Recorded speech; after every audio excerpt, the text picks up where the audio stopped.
welcome to week 9 of the Lap Down podcast.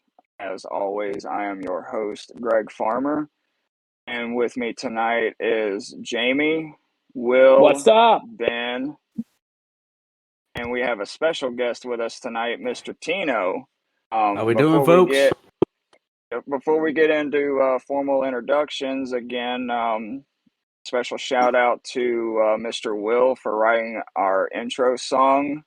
And the Alkali Project is doing amazing things out there, so be sure to check them out on Spotify and iTunes. I believe they have a Patreon as well.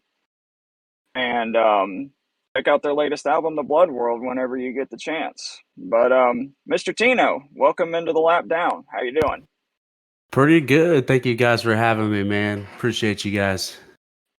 It's a pleasure to have you, man. So where are you from? I'm from Charleston, South Carolina. A little bit farther from Charleston, South Carolina, but I tell everybody Charleston because nobody knows the little town of Somerville, South Carolina. I know the town of Somerville, South Carolina. I've been through there. I'm not too far down the road from you. I'm down over here in Northwest Georgia, man. Okay, yeah. My grandpa lives down there in near Vidalia, so I love Georgia. You know, this South area. So I love that area. Nice. Yeah, man. So, tell us a little bit about yourself. How did you get into NASCAR, man? All started with my dad. He was a big Jeff Gordon fan, and he used to work at the racetrack, you know, Darlington, Rockingham, Charlotte, and he'd take me any chance he could, and I'd just walk through the gate, and he knew the guy. He knew the security, like the head of security, Micah Haley at the time. And I'd just sit by my dad and watch the race in areas, you know, nobody else could. And that's pretty much where it all started, was right there sitting by my dad, watching him work. You know, that was it, man. That's how it all started, man. I became a fan. Who's your favorite driver growing up, and who's your current favorite driver? Favorite driver growing up, Jeff Gordon, you know, watching him race. I've never seen him win a race in person, unfortunately, but I've seen him come close a couple times. And my current driver, Chase Elliott, man, gotta love him, you know.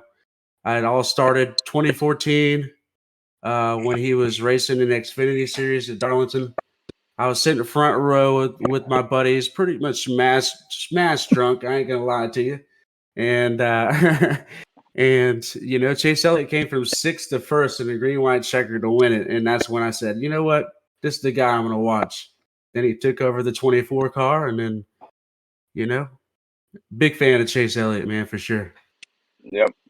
Yeah, that's how I was when I got into NASCAR. My favorite driver growing up was Dale Jr. And my first race that I ever watched was the 04 Daytona 500 where he won. And I was just like, I'm going to follow this guy right here. And he was my guy all the way until he retired. And now I'm an Alex Bowman fan. Well, oh yeah. Welcome in. It's going to be a great show. How's everyone else doing tonight? I'm doing great. Will just gave a thumbs up. Gentlemen, we had Atlanta this past weekend, and let me tell you what a race that was on Sunday. I was there in person, and I have to say that was probably one of the most incredible races that I have witnessed in person. And I've been to many races from Bristol to Charlotte to Daytona to Talladega, New Hampshire. And that one pretty much took the cake, man. You know, we talked about it in last week's show about handling possibly becoming an issue as the track aged. And it definitely showed on Sunday. Guys were losing it by themselves. Keselowski lost it a couple times. I think Buescher lost it. But I mean, there were a few instances where some drivers had help. I mean, obviously they had the big one on lap 2.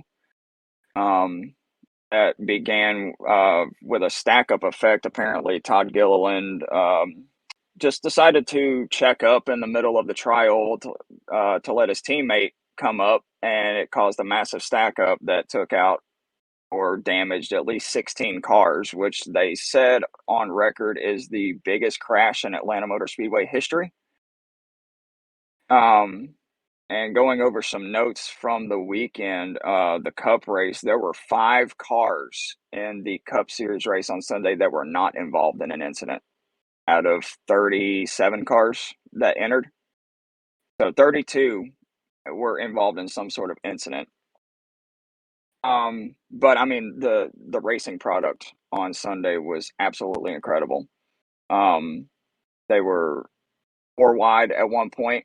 Austin Cindric made a bonsai move going into turn 1, took him 4 wide to take the lead, and then they were still 4 wide for a good lap and a half or so. But what everyone's talking about right now is the finish of the race on Sunday. They Yeah, had man. a late race caution, and they took restart with about 5 laps to go, and Daniel Suarez was the control car, but Ryan Blaney quickly got the lead back, and he led up until the white flag. And going down the backstretch, him and Suarez were side by side for the lead, and then Kyle Busch decided to shoot the middle. And from the backstretch through turns 3 and 4 and to the start finish line, they were 3 wide. And that's how they crossed the finish line, and it ended up being Daniel Suarez by a matter of about 2 inches or 3/1000ths of a second, which I believe they said is the 3rd closest finish in NASCAR history. So starting with Jamie, how do we feel after Sunday and that incredible race? Well, I mean, if you don't like that, if you don't like the action that's on the track, if you don't like just some really good drivers doing their thing and staying safe to the best of their ability, but still running inches from each other, then that's not NASCAR's not for you. I'm just going to say it that way. However, I don't know if this style would work at every track. It's one of those things where if every track was like this, then it kind of takes the specialness of what they've built in Atlanta away. Now, I think with how Atlanta is configured and the asphalt deteriorating, I don't know that they can keep this up with this level of competition that they had, because the track just continues to deteriorate at a quicker pace than they expected, which was a product of what we saw early on in the race. I think it was like 2 laps in was when you had the big one happen, and it's just that like all morning and everything like that, the driver said that this is not a fun track for drivers. It's fun for the fans. It's fun for us to just sit back and watch the action happen, but it's not fun for the drivers. So, but overall, I enjoyed the race as a fan. I popped on our good friend Ryan's YouTube page, and we were kind of giving live reactions to the race as we were watching it. And I thoroughly enjoyed it. But there are some questions we have, but I'll save that for later discussion. Well, yeah, I don't think that this needs to be for every mile-and-a-half track. Dale Jr. went on record and said that this is an anomaly. Like, this is like a unique situation that Atlanta's in. He went on record on his podcast yesterday and said that Marcus Smith had a choice.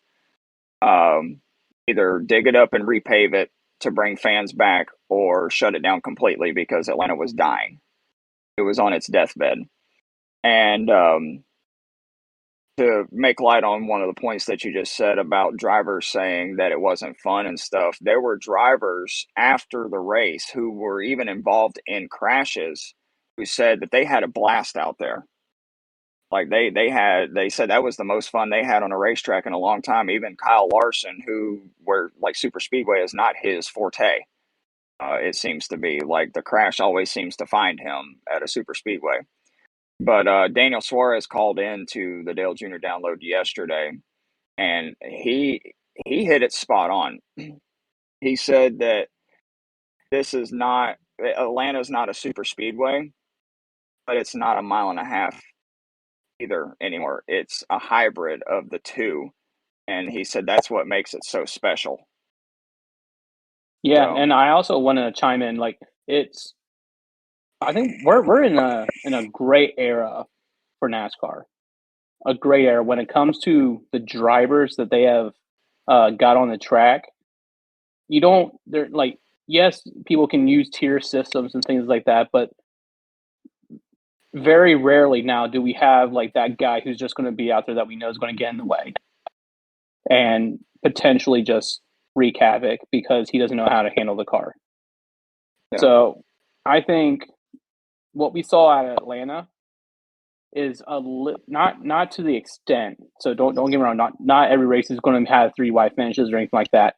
But what we saw at Atlanta with the new builds of the cars, with the level of competition that we have amongst the different drivers, I think we're in for a great season. I think we're in for a very competitive season, unlike years past. I agree. Will, what are your thoughts on Sunday's race? Thought it was fun. I actually got to watch it with my grandmother, and she kept asking me, "Where's that Wallace guy?" The whole race. That was fun. Uh, got to watch Bubba up there fighting in the top 5, but not in the top 5 to get his lap back. That was fun. Yeah, I Fight was with say Ross there I was when he decided gonna say to. he was a lap down most of the race. Yeah, and he was racing through the field. If he wasn't a lap down at that point in the race, he would have been like 6th. And then Ross decided to punt Chase out of the way, and that got Bubba his lap back. So thanks, Ross. Sorry, Chase. Uh, And you Yeah, definitely couldn't miss that money line car. no, that's my big theory. Is as I'm sitting there watching the race on TV, and I've got the stream of his in car or hood cam, whatever it's called. Uh, as I've got that on my phone, I can see how the lights beam off of that bright blue car. Every wreck from halfway forward happened like right beside Bubba. He wasn't the he. You could argue he maybe got loose and caused Josh Berry to crash, but that's skill issue on Josh Berry's part. Uh, I think that bright blue car just blinded people to the point that they just drove into each other. I think that's what caused most of those issues. So, but I'm very happy with the result. Good for Daniel. He needed that. Every single video I saw talking about silly season for 2024 and what drivers in the hottest seat, the hot seat for this year. Daniel was at the top of every single list, and I hope he shut that shit up because he deserves a ride in the Cup Series. He's a great dude and he's friends with Bubba again. So I guess I have a bias for him, just like I do Chase and Ryan Blaney. But good for him. Good for NASCAR having that moment, that viral moment with that. I think that's good for the sport. Yeah. Um, yeah, I mean, I'm really happy that Suarez won. He's, one of the good guys in NASCAR. And but I gotta say, seeing my driver get wrecked on lap 2 was, pretty disappointing. Yeah, I was there too. But come the end of the race, I was there with my son, and he is a Ryan Blaney fan. And I got to tell you, come Sunday evening, I was never more of a bigger Ryan Blaney fan than I was in that moment because I was really, really hoping that he could pull that off. And, my son could see him, like get a win in person, and all he kept saying the entire trip home was, all Blaney needed was 2 inches, Daddy. And, but yeah, it was really, really good for Suarez. And speaking of Ross punting Chase Elliott, you should have heard the crowd when Chase got spun the first time. They let out bigger boos for Ross Chastain than they did when Bubba Wallace got introduced during driver introductions. Speaking of that, we were sitting there, me and my grandma chit-chatting back and forth as the build up to the race was happening, and you could hear through the TV like a or whatever. I'm like, oh, they must have just introduced Bubba to the crowd. That's probably what that was. Yep, that's exactly what it was. Ben, I know you mentioned you didn't get to see it, but I heard you listen to it. What did Yeah, you it was think? exciting. How did like, so the track has a PA system and they, broadcast the PRN on the speakers, but I couldn't hear anything as far as what they were saying when the cars came by me. So what did the broadcast sound like? The broadcast sounds great. I'm not sure if the guy from Milford, Delaware was there this weekend. I know he was there the first race in Daytona. It's pretty cool to hear your own hometown guy that I, you're I living think I in. think he does. I think he does MRN. All of the Okay, yeah, yeah, yeah. all of the SMI races like Atlanta, Charlotte, and Las Vegas and stuff are done by PRN. So they have a Okay. different crew. It definitely sounded better. It was more excitement. They sounded more excited than the MRN crew. It was definitely different. Yeah. But the finish was great. Yep. But Now Doug Rice, the lead on PRN, gets real excited and paints a really good picture when something's happening. But I got to say on MRN, Dave Moody and Mike Bagley, when a wreck happens, it's like the end of the world when they burst onto the microphone to tell us what's going on, and it's incredible because they can really paint a picture. Sometimes like I like watching it on TV and listening to the TV booth, but sometimes I'll mute it and put on the damn radio broadcast because they seem to just paint a better picture of what's going on. yeah, But it's I've done definitely that enjoyable too. just to But that was listen to mostly it. because I was tired of hearing Daryl Waltrip spew random things that had nothing to do with the race going on the entire time. It's always for fun the listening to the radio broadcast. vortex theory. Mr. Tino, what are your thoughts and feelings on the race on Sunday? You are You're muted, muted. sir. I was at Atlanta like last year, man. I gotta say, Atlanta is the track to be at since they repaved it. I mean, it's just exciting, wide racing. Most of the time they're three wide. They're bumping. They're touching each other every lap. It's unbelievable racing for especially if you have young kids like yourself. You said it's just so exciting for the whole family to come and go to Atlanta Motor Speedway and just watch these cars.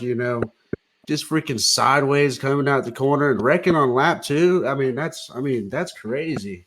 You never really see that happen, anywhere else. So Thomas Atlanta Cup Motor things. Speedway. Yeah, that's Thomas Cup stats. No, Dale Jr., said, Atlanta was the hottest ticket in NASCAR. And, he said it again on the Dale Jr. download this week. He's like, normally I would tell people to go to like Bristol or Martinsville, or he's like, no, I'm sending them to Atlanta, you know. And to touch on something that Jamie said a minute ago about the aging of the track and stuff like that, Denny Hamlin, during Actions Detrimental on Monday, said that they are getting ready to do a tire test at Atlanta either in the spring or early summer, where they are supposed to be bringing a softer tire for the September race, the playoff race, which they mentioned something a lot about a little bit of tire fall off during Sunday's race, but it wasn't that much. But if they bring a softer tire, he's thinking with the age progression of the asphalt and the softer tire, we might see more tire fall off and guys struggling just that much more. And then there's going to be like so much more on the line because it's the first race of the playoffs. Yeah, that adds a completely new strategy piece, just in time for playoffs. Just what every driver wants to have is another curveball thrown at them, but then now the pressure is at its most peak. Yeah, for sure, man. Because they Yep. they didn't have much trouble with tires, thank goodness, but they did have a lot of trouble with fuel this time around, like fuel saving issues. You see, Riley Herbst ran out of gas on lap 160, and Cole Custer ran on fumes just thereafter. A lot of people were having trouble saving gas, and so to have Yeah. that aspect added onto it is going to be making Atlanta Motor Speedway one of those tracks you definitely want to be at when it comes around, guys, for sure. Was And there a green system? flag pit stops are also going to be a big challenge at Atlanta. Just the way that the track's built. When they pulled the list during that one green flag stop, I think there was like 10 to 15 drivers that all had pit road penalties that affected their race overall. And then you even had some Yep. who were crashing trying to get down pit road. Yep. McDowell and Byron.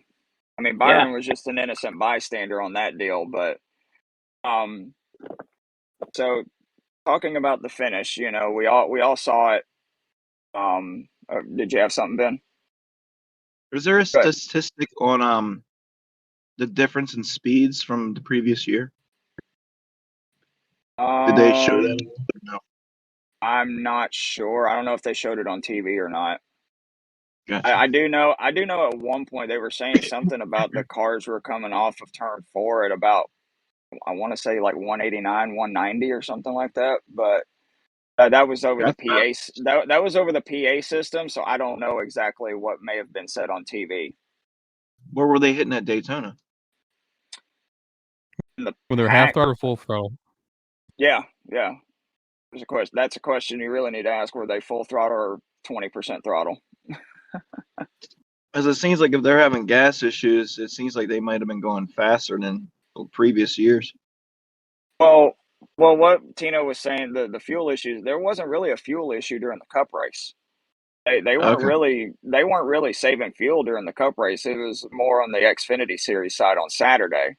But we'll Okay. get to that in just a minute. But talking about the finish, we all saw it. They were 3 wide, third closest finish in NASCAR history, 3/1000ths of a second.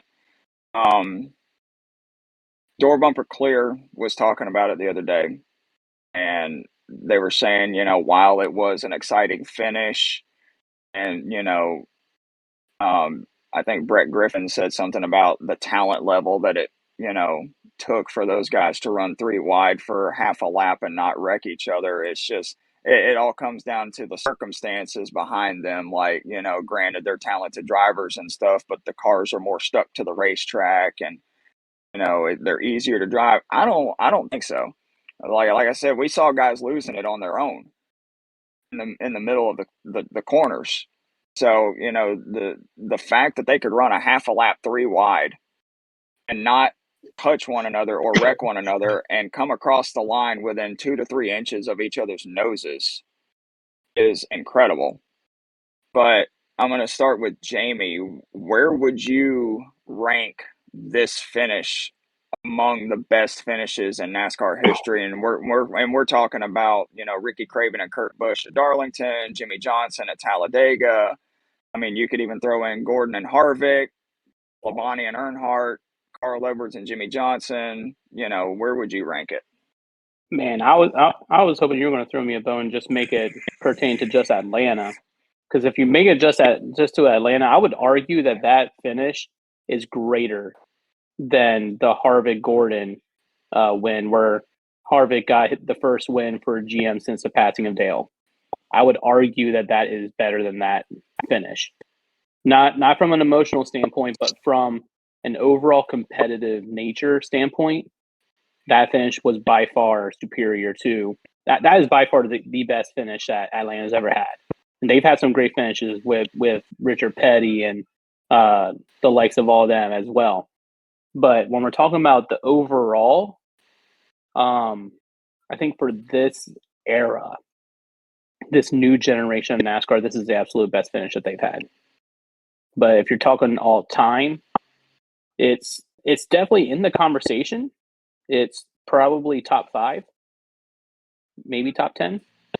And when you're talking about the whole history of NASCAR, but I think there's some old school racing moves that racers have definitely used to win the race that will beat this because it's just a driver manhandling the vehicle and doing whatever means possible to get that dub. I think of uh, Dale Earnhardt sliding through the grass to still get his win. Uh, I think of when Richard Petty clinched his seventh championship win. So you got special moments that make up great finishes, but in this new era of NASCAR, where they're looking to draw fans, they're looking to grow as with this new generation. This is by far going to be the catalyst to getting new fans to come to NASCAR. Okay. What about you, Will? You'll have to ask me in 15 more years whenever it's had time to become a classic. But right now, just off the dome, I don't think it's one of the best, like top five.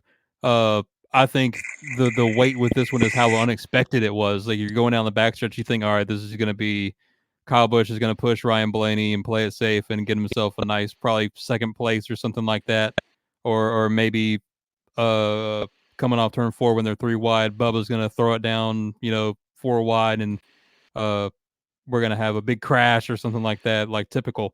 But what makes this one special is they held it together and just that the move Kyle Busch made was just such a surprise because he had Bubba ramming his nose up his ass. I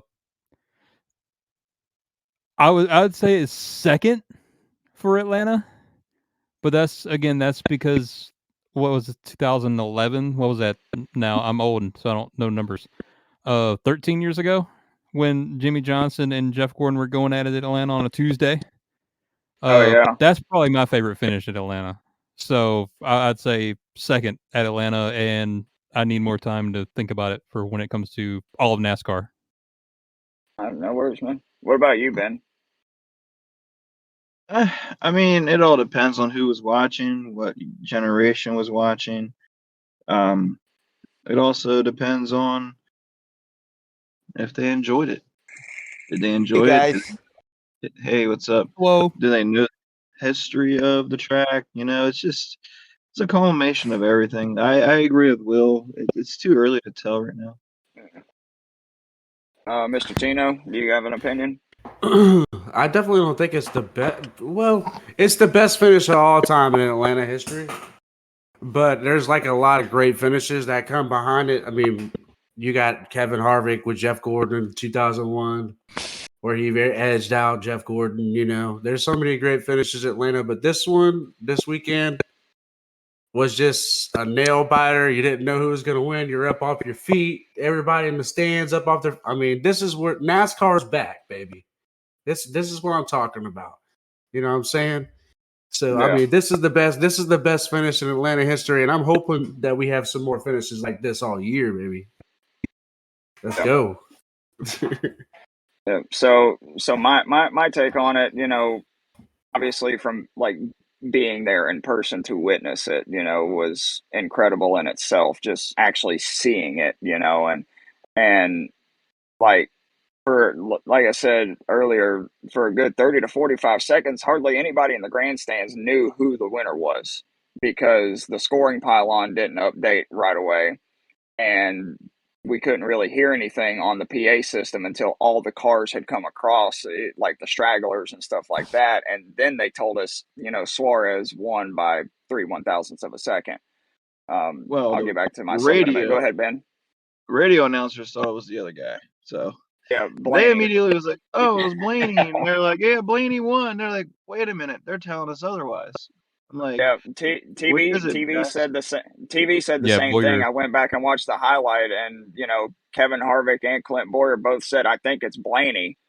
Yeah, But I would rank it if we're talking about, like Jamie and Tino said, if we're talking about Atlanta finishes, I would put it at number one. and it beats, like as emotional and sentimental as it was, it beats Gordon and Harvick. It beats Earnhardt and Labonte just a year prior. It beats Carl Edwards and Jimmy Johnson when Edwards got his first win in 06. Like, that is number one of all time. But as far as all time, for me, I would put it at number 3. Number 1 being Ricky Craven and Kurt Busch at Darlington in 03. And number 2, the Busch brothers battle at Kentucky in 2019, I believe, when they were beating the hell out of each other for the final 2 laps and they were slipping and sliding all over the place. This finish at Atlanta goes number 3 on my list of all-time finishes. And so can I come in here? Yep. Go ahead, JP. Welcome in. So where are we? We're talking about the best finish in Atlanta history. So We were ranking the finish from Sunday as far in terms of the greatest all-time finishes in NASCAR. okay, me personally, I think it's a 4. Four out of And 5 or 4 out of 10. 4 out of 10. Okay. I think that Clark is going to produce an even better finish this fall when they go back.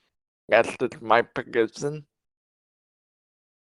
So I have to give this one a 4 right now until I see the fall race. Okay. All right. Well, that leads to a couple questions. Starting with Jamie, in terms of racing product and the finish and all that stuff, is Atlanta becoming the best track on the NASCAR circuit right now? I mean, you got Daytona that is kind of like the WrestleMania of NASCAR, especially with the Daytona 500. So I don't think it's ever going to top Daytona 500. I think it very well could top Charlotte for the Coca-Cola 600, just because it has that. The only reason the 600 is special is because it falls on 4th of July weekend, and then the Indy 500 also happens to be the same exact day. But Memorial Day weekend. Memorial Day, yeah. Thank you for correcting me. Wrong America holiday. But that's the only reason why Charlotte is special in that sense. So when we're talking about marquee tracks that people need to be at, outside of Daytona, Atlanta's it. And it has to be the spring race, because with the cooler weather, it's a difference maker with the type of product that you get on that track. And I looked up stats between the spring and fall race, and the amount of lead changes on the old configuration of Atlanta, you have more lead changes in the spring race than you would in the fall race, and the gap was by 3. So you would have 3 less lead changes come their return to Atlanta in later on in the year. So with the new configuration, with how everything is drawing, Atlanta, to my opinion, is now the official start of the NASCAR season. Like, yes, you have Daytona 500 where everyone's just excited for NASCAR to be back. We're kicking it off in the biggest way possible. But when we're talking about lining up points racing, may the best man win, Atlanta's it. Okay. Yeah, and I think you're onto something there too. I also think it's somewhat weather dependent too, because Atlanta is so weather dependent. It's 50-50 in the spring. And I did a comparison. I was there for the spring race last year, and it was cold. It was about 45, 46 degrees. It was windy, and the racing was good, but it wasn't that good either. on Sunday, when I was there, it was 67, 68 degrees. There was hardly any wind. The sun was shining on the track the entire day, so it made it hot and slick. I think that may have had a factor in the type of racing that we saw, but I digress. Well, I don't know if you heard it, but I just want to apologize to anyone who listened to this. If it sounded like some unseen forces try to hack its way into our That was podcast crazy. and speak through our systems, like that hurt. That was crazy. I don't know where that came from. I didn't even hear anything. I was wondering why you guys were making faces. No. It might have been on demon his from end. Doom. Yeah, I heard it. I go on with it with my Xbox mic.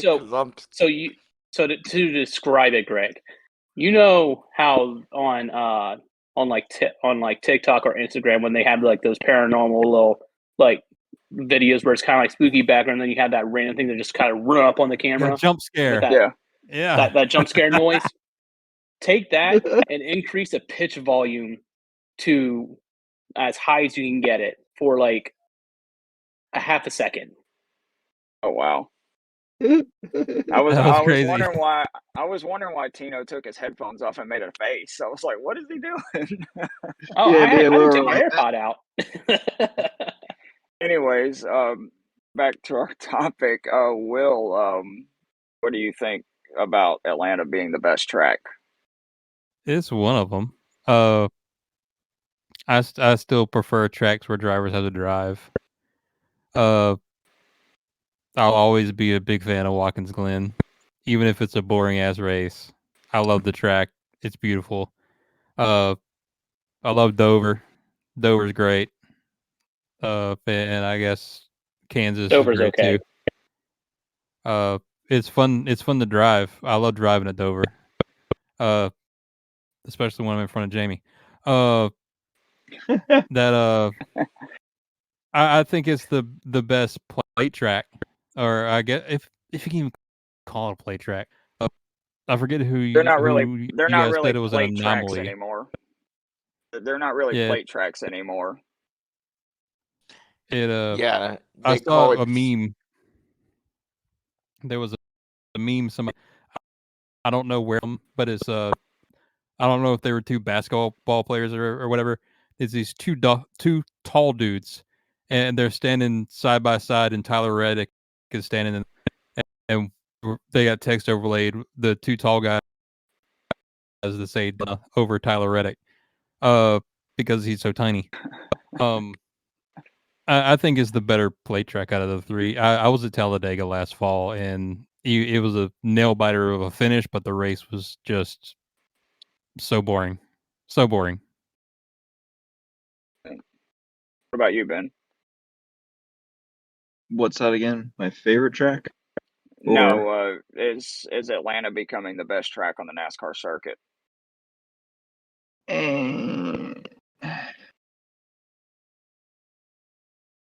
I wouldn't say it's the best track. I mean, excitement-wise, I love Bristol. I'm biased. He did say one up. What's that?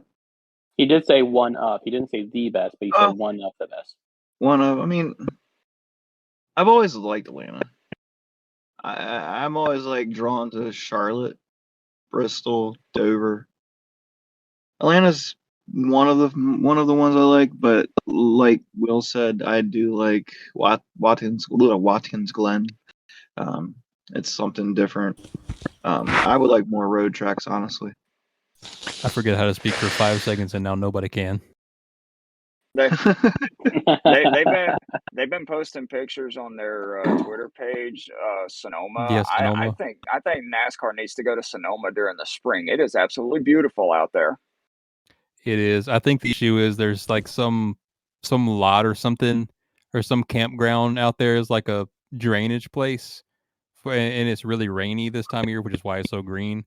So it would just be a bunch of people getting stuck in like parking lots, or drivers getting stuck out in the mud. That's the risk you take when you go to a race, man. Yeah, so it reminds me of. I I plan would on love. going to that track. I think it's next year because we have family that lives in that part of California and like the Vallejo area. So Sonoma's a hot like half-hour drive from Vallejo. So that's my one of my marquee plans for next year. I would like Laguna Seca. That would be nice. It would be nice for NASCAR to go there. Yeah, I mean, there's Yeah. some nice, decent. But I road see tracks. Will's getting ready to. He looks like he got triggered for a second there. I love Laguna Seca. It's my favorite track in the entire United States, but I do not want to see these dumbasses driving these cup cars try to take the corkscrew. They will kill each other. They will all die. Every single one of them. The first lap. I mean, Uh, there's not a lot of. I mean, what other road courses are there in the United States? I mean, other than that, you have to go to another country. Which I wouldn't be There's opposed one to. new Barber Motorsports well, I Park. mean, so you got It- Barber over in Alabama. You got Road Atlanta. That's another one. The obvious ones: Portland. Watkins Glen, Sonoma. I don't know if you count the Charlotte Roval, or the Indy No, road I course, would or count. even the Texas has a Daytona road roll. course. I would count just legitimate actual road courses that are made road courses. You know, like Road America. something. That's another one I was thinking of. Yeah, that's another one. So They need to what go I back. heard, They need to go back to Road America. what I heard they used to do back in the day is like for like an all-star race, they would run like half a race, like a road course, and half the race on the oval. Would that be crazy to see? These I mean, drunk they ass kind of fans do it at will forget. Didn't they do that at Daytona? And then they never done that at Daytona, but they run a part of the oval on the Daytona. I'm talking about running the oval race for like half a race and running half of another race, like pretty much some heat races in one Yeah. road course Okay. and one oval. Ben, what you're thinking about? I think it was 20. Let's say it was There was one. 2021. After COVID, they Yeah. ran the Daytona 500, and then the next week they ran the Daytona road course, Okay. They did. and then they ran the Clash on the road course as well. Yeah, they first ran the road course in 2020 when like restrictions in New York, they couldn't get up there for like COVID, and then they went down to the Daytona road course instead for that weekend. I mean, when I race the road courses on Gran Turismo, I think they have the Daytona road course on there. I believe it is or something, and it seems pretty long as it is. I mean, it's a decent ride. Yeah. When you get to that sharp turn. Yeah, I've run it on Forza Motorsport. Yeah. Anyways. It's cool. Yeah. Anyways, Tino, what are your opinions about Atlanta being the best track? Atlanta is definitely one of the best tracks on the circuit. I mean, I would have to say Daytona. Obviously, you can never look past Daytona or Bristol. You know, two tracks that I just love. But Atlanta's up there. Since the first time I went to Atlanta was 2015, I actually fell in love with Atlanta. So I would say it would probably be my top three tracks for sure. Which race did you go to in 2015? I went to I think was it the Quick Trip? No, it wasn't. It was the Folds of Honor. For the the one Bonga in- 500. Yeah, where One in March. Yeah, the one where Jeff Gordon rented 3M car. Yep. Yeah, I met Jeff Gordon that day. It was awesome. That was my first ever Cup race that I got to attend in person, and it was like 33 degrees and misting all day. Oh yeah, it was cold. It was very cold that day. Yep. What a good race though. JP, what do you think about Atlanta? Atlanta is not one of the best race cars, but it's up there for me. I mean, since they went to this new configuration, they improved it very much so. I have to say, Sunday fans is the best since Carl Edwards and Jimmy Johnson. I think it does beat that, but to say it's the best racetrack,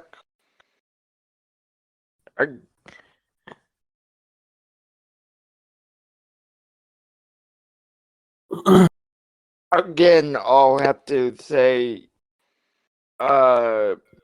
maybe not the best racetrack, but definitely not the worst racetrack.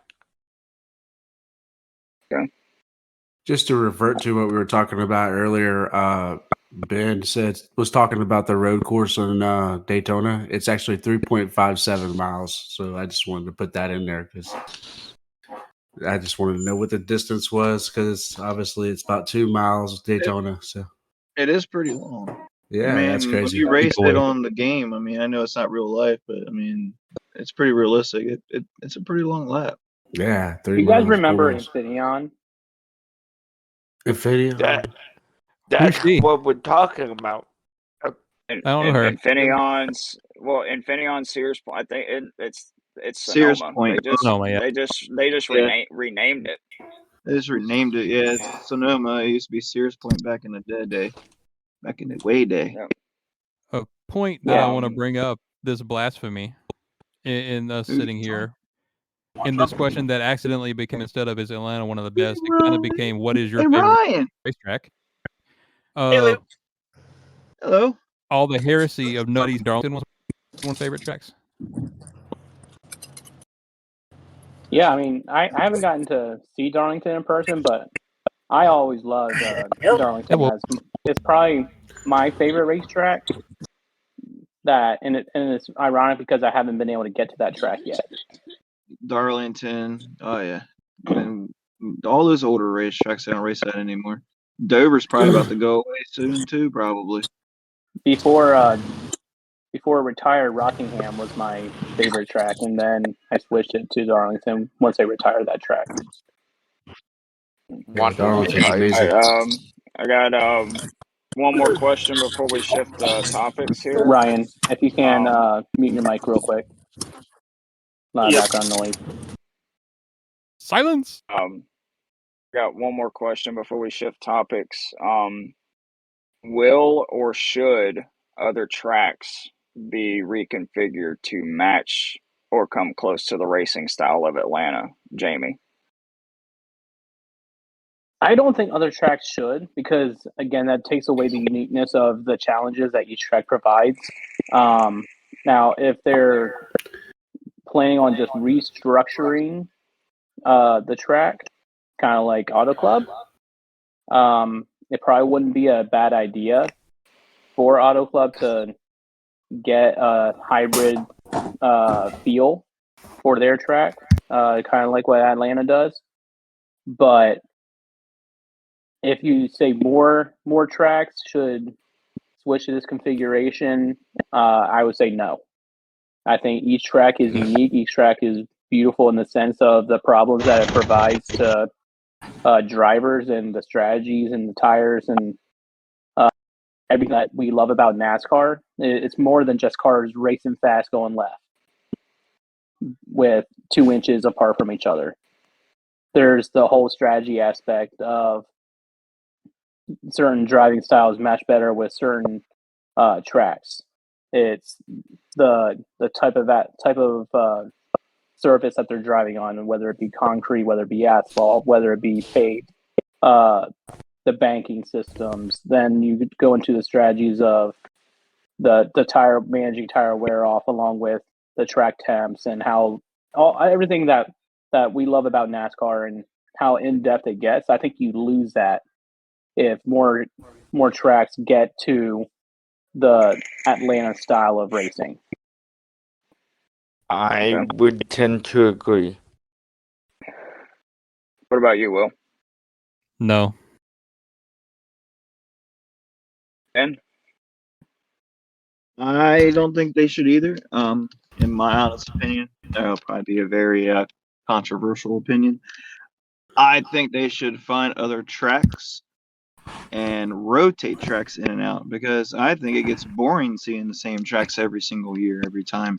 I mean, granted, it's cool and all, but I think they should introduce new tracks, and they should do a rotational track schedule. Go ahead, James. Well, Go ahead. what tracks would that be? Because I I mean, listen to this. I've heard this a lot, but I'm interested to see what tracks would you like to see added, and what tracks would you take away from to I'm make those sure be a there's. part of it? I don't know all the tracks that there are in the whole entire like existence, but add like an extra road course, like Road of America, or add in some other like tracks. Doesn't Xfinity go to tracks that NASCAR like Cup Series does not go to? I think it's just Portland at this point. Yeah, Portland. Okay. I mean, they can go to Portland. They can try different tracks. I mean, I don't know all the tracks that are out there, So but let's go off the two that you named.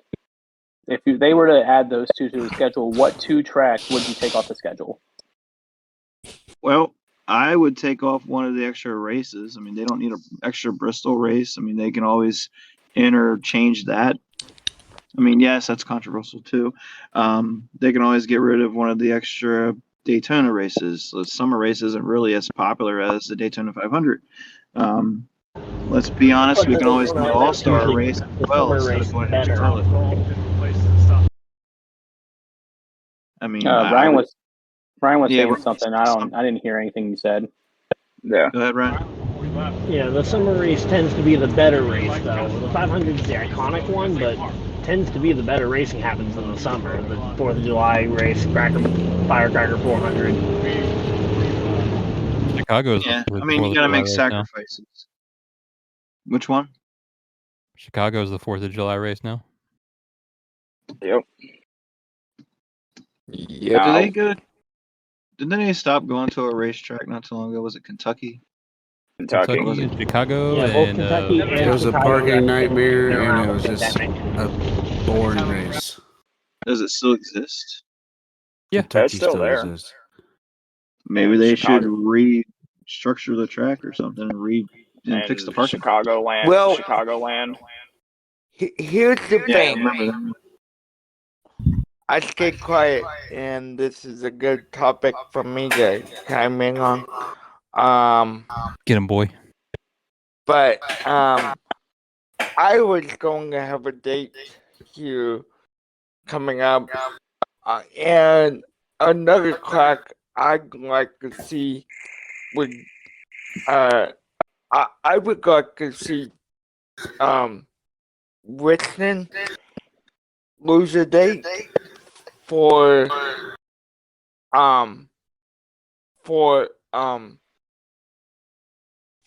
Chicago Land Speedway to get a date. So Hey, that I like that. there would be like 3 races in the Midwest. If they kept Iowa, they kept the street race, and threw in Chicago Speedway.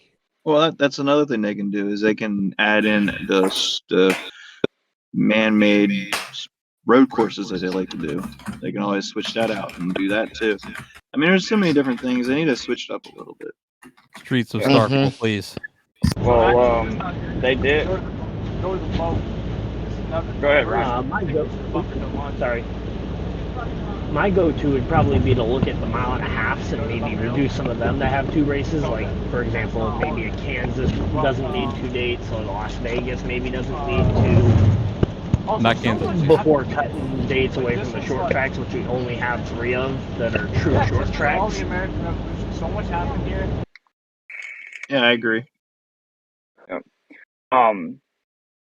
Steve Phelps, the president of NASCAR, did say the other day that they are currently working on the 2025 schedule. And he did drop a bomb that said that one of the 3 series, and he was mainly hinting at the Cup Series, will be racing in Montreal, Mexico That'd be City, cool. That'd be cool. and somewhere in Southern California next year. Where that is to be determined. And I may be with you, Ben, and maybe say one of the street courses down there like Laguna Seca. Yeah, I mean, it would make sense. Yeah. All right. There's Well, No, it's not going to be Laguna Seca, but I'm trying to get my internet to pull up so I can tell you where it would be. yeah, I'm while trying to you think do of any that, other tracks. Let me. I got my computer handy. You won't know. You won't know, but I know. What? You got it? Okay.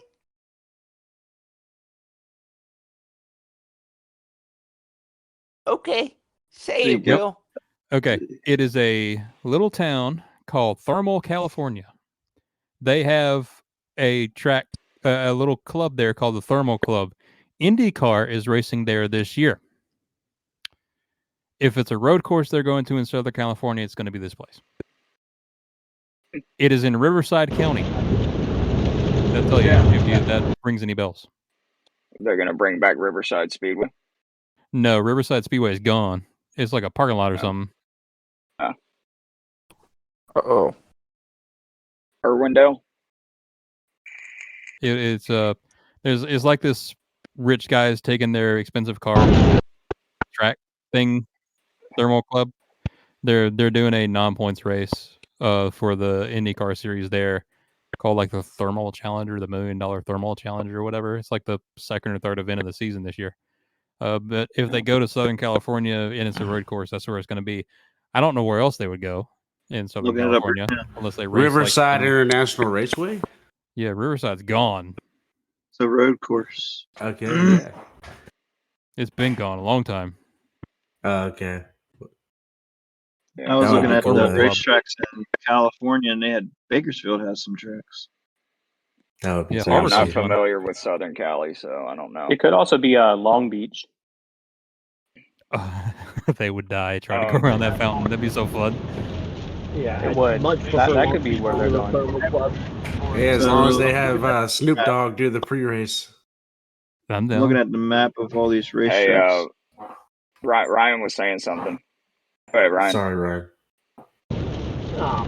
So yeah, I was saying that I would much prefer Long Beach over the Thermal Club for one reason only, and it's fan accessibility.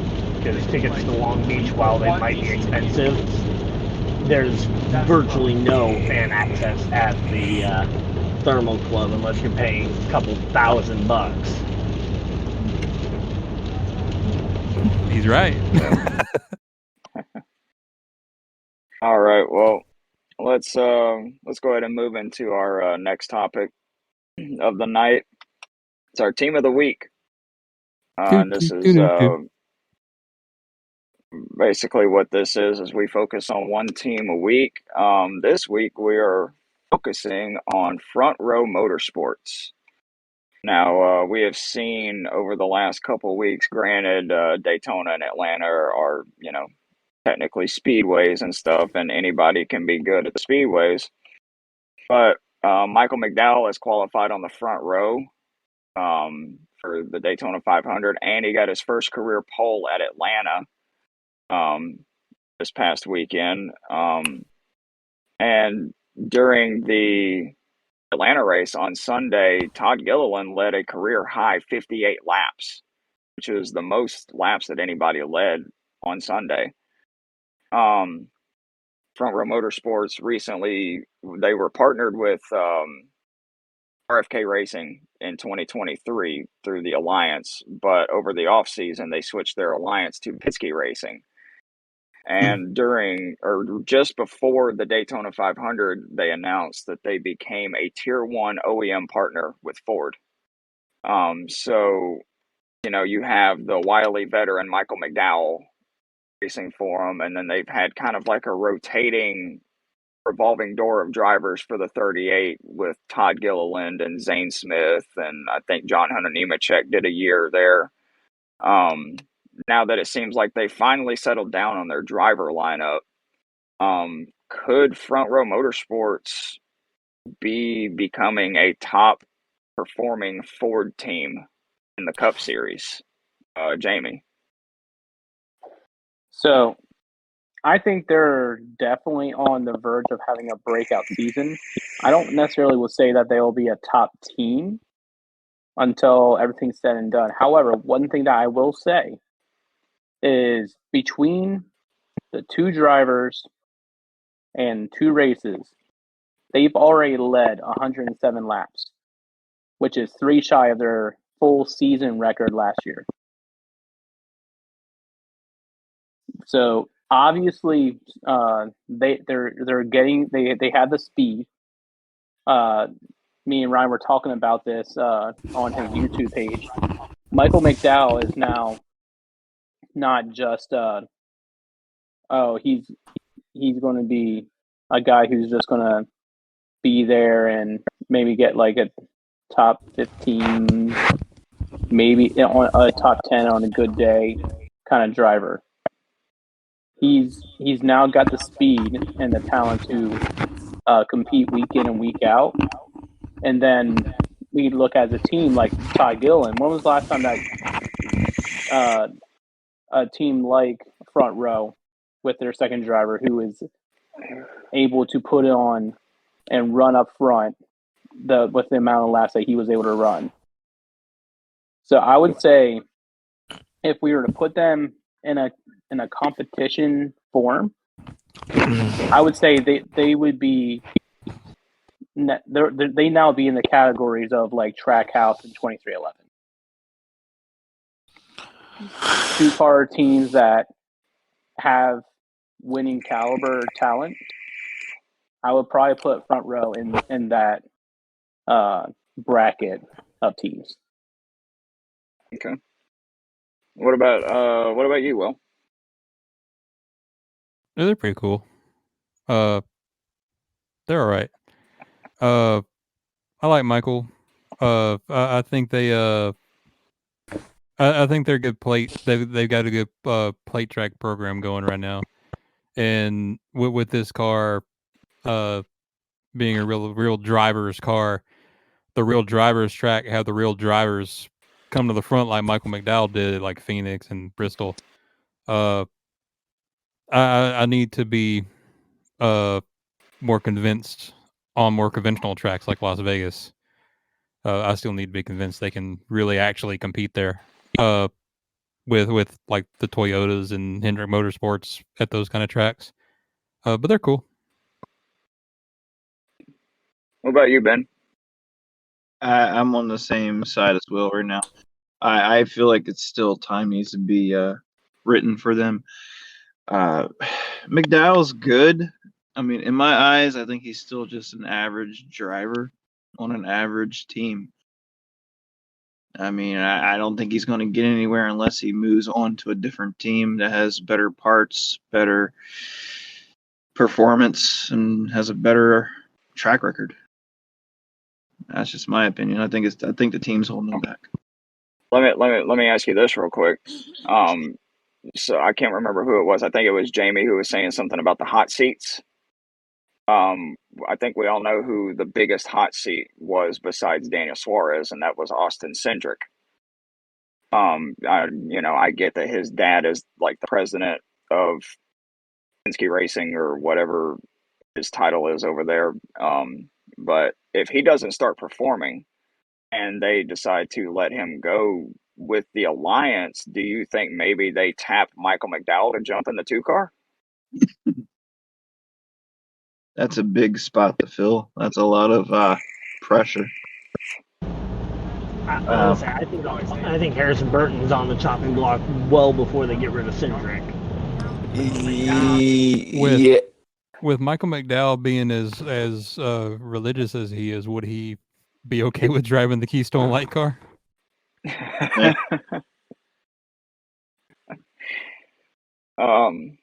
Maybe, I don't know. I met McDowell on Sunday. Me and my son did. He come out to the fan zone and was signing autographs, and he was a really super nice guy, real down to earth type of guy. Really, really, really freakishly tall too. You just made Ryan super jealous. Yeah, you guys make Ryan super. goes. I missed him at the 2019 race. I was there in the fan zone while he was doing a Q&A session, and I missed him as he was going off the stage. Oh wow. Todd Yeah, Gilliland is very tall too. Yeah. No, me and my son were just happened to be walking right by the little vendor booth that they had set up, and this lady just starts calling out, "All right, the line to meet Michael McDowell starts right here. He'll be here in 10 minutes." And I looked at my son and I was like, "All right, let's get in line." And we were like the second group in line. Nice. Like we met him like almost immediately. I've got pictures. I'll put them in the group chat later. But Tino, what are your thoughts about Front Row becoming a top team, a top Ford team? I think Front Row Motorsports has one star driver and one upcoming driver with Todd Gilliland. You got obviously Michael McDowell as being the star driver, and he's got so many. Love's Travel Stop just did a deal with him for the multi-year deal for the first time ever. They've been doing year-to-year deals before that, but Michael McDowell got a multi-year deal with them, so that's pretty nice. I think that Front Row Motorsports can be something. They're going to probably need a little more backing, a little more money, a little more funding, obviously. Will Michael McDowell step into 2-car? That's a heavy possibility. He has all this backing with the Love's Travel Stop, Roto-Rooter, Max Liner, different, big deals there that can ride along with him over to Penske if he went. And he's definitely a good driver, good enough driver to win at Penske, easy. Now, obviously, McDowell's been around for a while. We all know he got real famous after his qualifying wreck at Texas. And that was in 2008. So we're talking 16 years. Now we've seen, here recently, the average career for a Cup Series driver is somewhere between the 15 to 20 year range. So we're in that range right now. If, like Tino just said, McDowell had the contract extension with Front Row and all that. If he were to just decide he was done racing, who do you think would be tapped to drive the 34 car? Would they move Gilliland up? Easy. I mean, it's just a question. I already know somebody. Yep. What's wrong with that question? No. Go ahead, JP. I really think it's going to be Mr. Who took over the 38 car for James Slip. Lane Riggs? Lane Riggs. It's like his first year. I think. Isn't he only 19 years old or something? All right, so you know who's ready. You know who's ready to take over that 34 car had he retired this year? Matt Crafton. Matty D. Easy. I think so. I mean, he had 2 opportunities to win. Obviously, he came up short, but I mean, how many other young drivers do you know came up that close to winning a NASCAR race? I mean, besides freaking the lucky guy, that guy who came in and won that his first try last year at the road course. What was his name? Shane Van Gisbergen. Yeah. He's very talented, obviously, but Shane Van Cheeseburger. He's like 40. Yeah. For a young driver to come in and almost win, and I think he was with Wood Brother at that time. Wood Brothers is absolutely like just shocking and outstanding. I think he needs another opportunity and a better ride. Matty D. He actually, so before he was in the 21, he was in the 95, and he almost won Bristol. That's when it was. Yeah, 95. Yeah, that was crazy. I was pulling for him. And before that, he was driving the 32 car for Go Fast Racing, and he finished 8th at Bristol. So Bristol was kind of like his sweet spot, if you think about it. Yeah. He finished 6th at Bristol in a BK racing car as well, the number 23 or 83, one of those 2 cars. Yeah, he's never been in a decent ride, man. And I think Matty D got his head chopped off this year to get his opportunity, and he's hungry and he's ready to get in a car. Matty D, if you're listening to me, dog, I'm pulling for you, man. Get back in the car. We love you, man.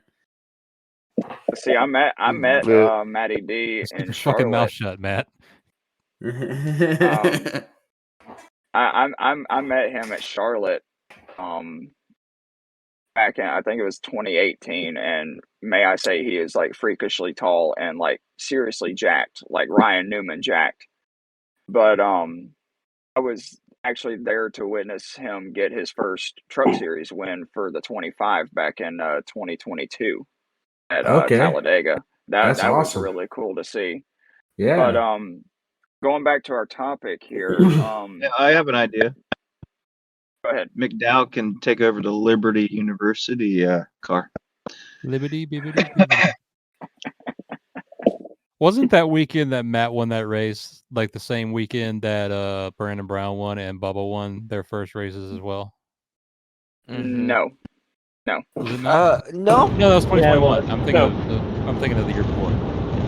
Yeah. Was the question if McDowell were to retire this year or next year?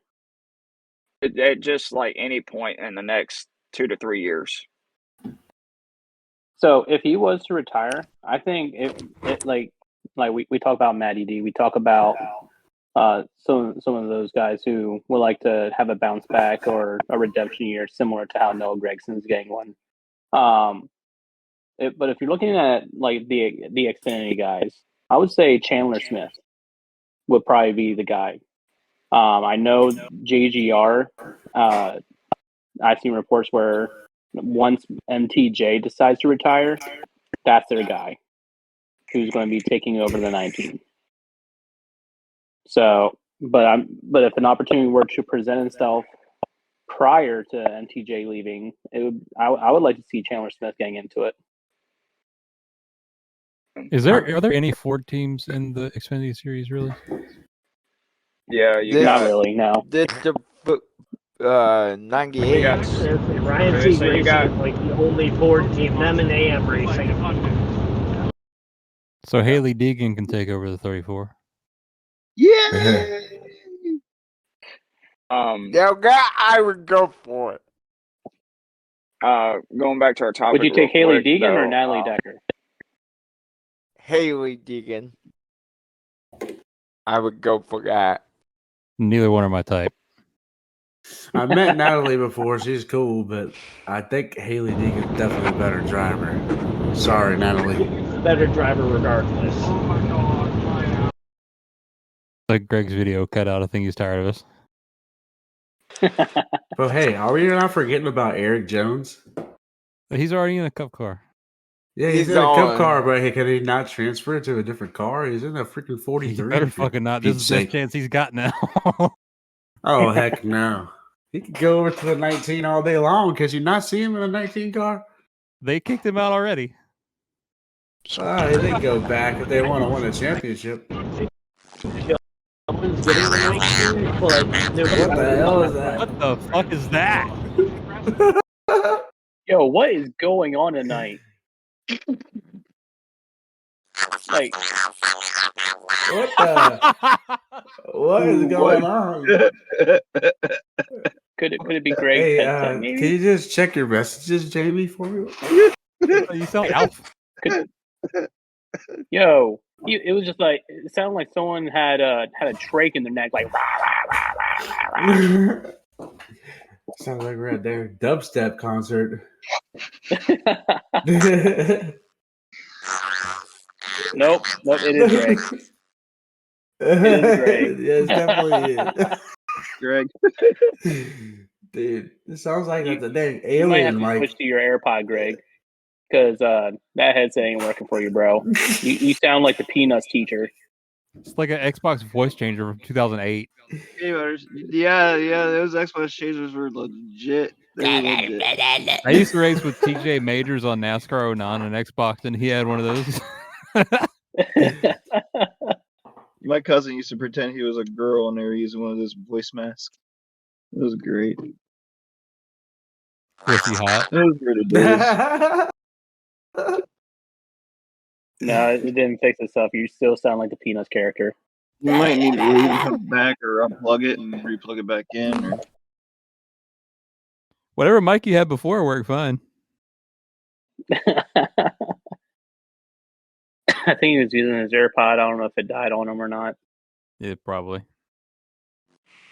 Any better now? Yes. Hey, there we go. Yep. Okay. Well, that's Sorry about that. Well. No, so my AirPods died and I had to switch to my headset. Anyways, let's get back on track here. Was that a pun? I like it. Sorry to our listeners for the technical difficulties. Jamie, you made a point a few minutes ago about Front Row being like on the verge of being a top team. Could they be a force to be reckoned with here soon?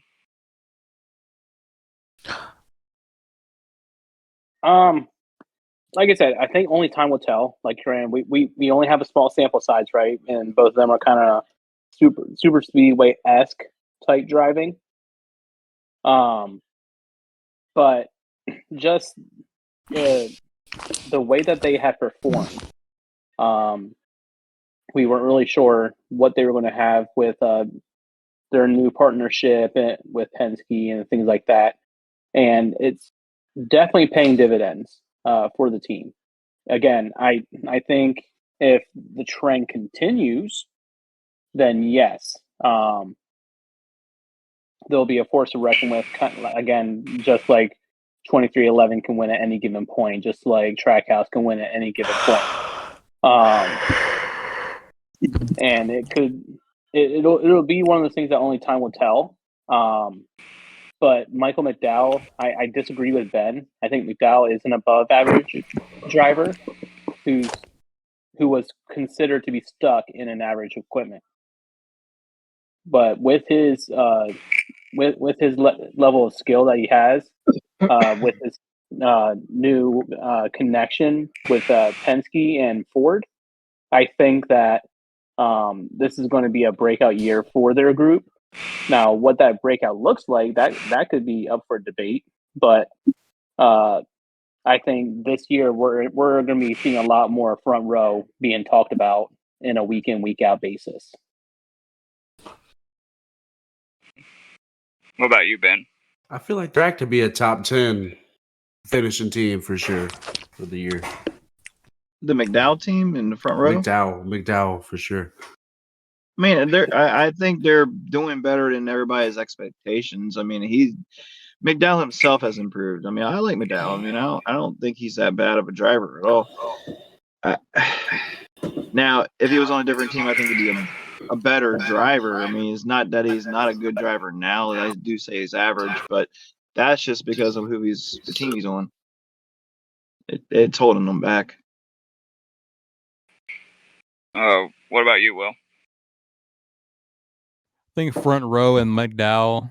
I think there's one thing they've been having to do since they got into the Cup Series. I've had a shot, so I'm kind of more courageous now.